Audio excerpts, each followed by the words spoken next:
अरे हम लोग तो ये उम्मीद करेंगे कि आज की इस बैठक में वो चेहरा घोषित करें। ये तीसरी बैठक हो रही है, तो बैठक दर बैठक अरे भी कौन होगा प्रधानमंत्री पद का उम्मीदवार, इसका निर्णय तो उनको करना चाहिए ना। सभी चुनाव अगर एक साथ अगर होते हैं तो विकास की गति भी तेज होगी, खर्च भी बचेगा और मतदान का जो प्रतिशत है उसमें भी भारी वृद्धि होगी। क्यों केंद्र सरकार समय से पहले चुनाव कराएगी? जनवरी के अंदर राम जन्मभूमि का उद्घाटन होना है, मंदिर बनकर तैयार हो जाएगा, आदरणीय प्रधानमंत्री जी उसका उद्घाटन करेंगे। 1 फरवरी को बजट सत्र प्रारंभ होगा, अंतरिम बजट होगा। केंद्र की सरकार के पास एक मौका है अगर वो कोई नई घोषणा करना चाहे। अरे हम लोग तो ये उम्मीद करेंगे कि आज की इस बैठक में वो चेहरा घोषित करें। ये तीसरी बैठक हो रही है, तो बैठक दर बैठक अरे भी कौन होगा प्रधानमंत्री पद का उम्मीदवार, इसका निर्णय तो उनको करना चाहिए ना। और देख रहे हैं कि हर बैठक के बाद दावेदारों की संख्या बढ़ती जा रही है। एक लंबी कतार लग गई है प्रधानमंत्री पद के दावेदारों की। नीतीश कुमार, अरविंद केजरीवाल, ममता बनर्जी, राहुल गांधी। कांग्रेस ने परसों एक पोस्टर जारी किया है, उस पोस्टर में 13 नेताओं का चित्र है, परंतु अरविंद केजरीवाल उस पोस्टर से गायब है। और उसमें जिस तरह से प्रमुखता के साथ राहुल गांधी को दिखाया गया, ये दर्शाता है कि कांग्रेस ने राहुल गांधी को घोषित तरीके से और अपना उम्मीदवार तय कर लिया है। तो इसलिए देखिए, हम उम्मीद करते हैं कि शाम तक वो कोई न कोई नाम तय करेंगे। अब तय कर पाते कि नहीं कर पाते हैं, या केवल एक कोऑर्डिनेशन कमेटी बनाएंगे, कोई लोगो तय करेंगे, तो यानी किसी प्रकार से एक बैठक की औपचारिकता पूरा करना है।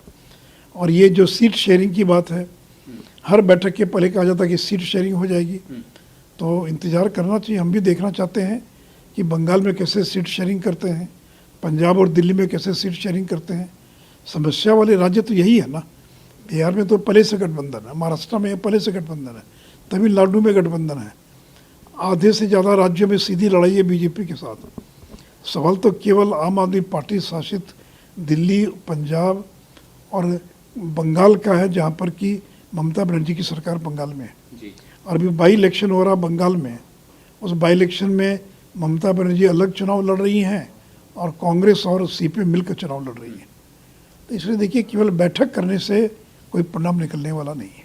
अगर सभी चुनाव अगर एक साथ अगर होते हैं तो विकास की गति भी तेज होगी, खर्च भी बचेगा और मतदान का जो प्रतिशत है उसमें भी भारी वृद्धि होगी।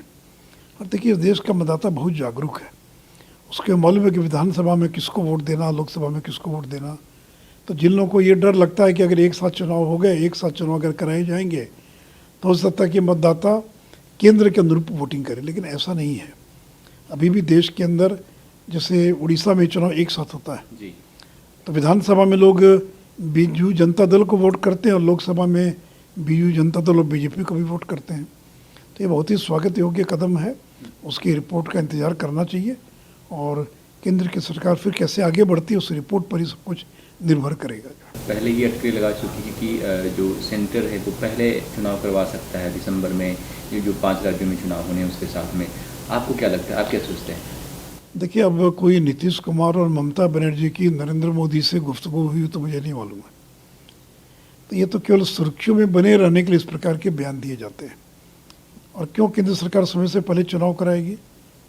जनवरी के अंदर राम जन्मभूमि का उद्घाटन होना है, मंदिर बनकर तैयार हो जाएगा, आदरणीय प्रधानमंत्री जी उसका उद्घाटन करेंगे। 1 फरवरी को बजट सत्र प्रारंभ होगा, अंतरिम बजट होगा। केंद्र की सरकार के पास एक मौका है अगर वो कोई नई घोषणा करना चाहे। तो मुझे तो दूर दूर तक नहीं लगता है कि कोई सरकार क्यों कराएगी। अब जो 9 साल में नरेंद्र मोदी जी की सरकार ने किसी भी राज्य में चुनाव को प्रीपोन नहीं किया है। तो ये सब केवल शगुफा छोड़ते रहते हैं ताकि मीडिया में बने रहें, लेकिन उसके अलावा मुझे नहीं लगता कि दूर दूर तक कोई इस प्रकार की संभावना है या इस प्रकार की कोई बात है।